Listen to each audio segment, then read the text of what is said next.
Hello mga ka-approve! Mas pasarapin natin ang lechon manok at liempo. Tara, samahan nyo kami magluto! Una po ay gisahin po muna natin ang bawang at saka yung sibuyas. Pagkatapos po ay lagyan na natin siya ng toyo and then yung suka at timplahan natin ng paminta. Pagkatapos po niyan ay pwede natin ilagay ang ating lechon manok at saka yung liempo. Haluin lang po natin yan.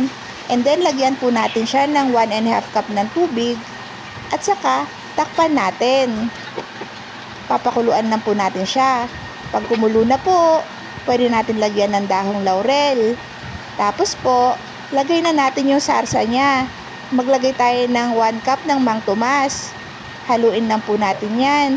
At lagyan natin ng liver spread para mas maging masarsa at mas masarap po. Haluin lang po natin yan para mag-coat po yung salsa.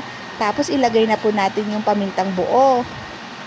Lagyan na rin natin ng asukal, pambalansi po sa alat. Haluin lang po natin mabuti. Tapos po pag kumulo na at nag-reduce po yung salsa, tikman na po natin kung okay na po. Ayan po, luto na po ang ating lechon paksiw. O diba, ang dali lang gawin? Mas napasarapan natin yung lechon manok at liempo natin. Tara, kain na tayo!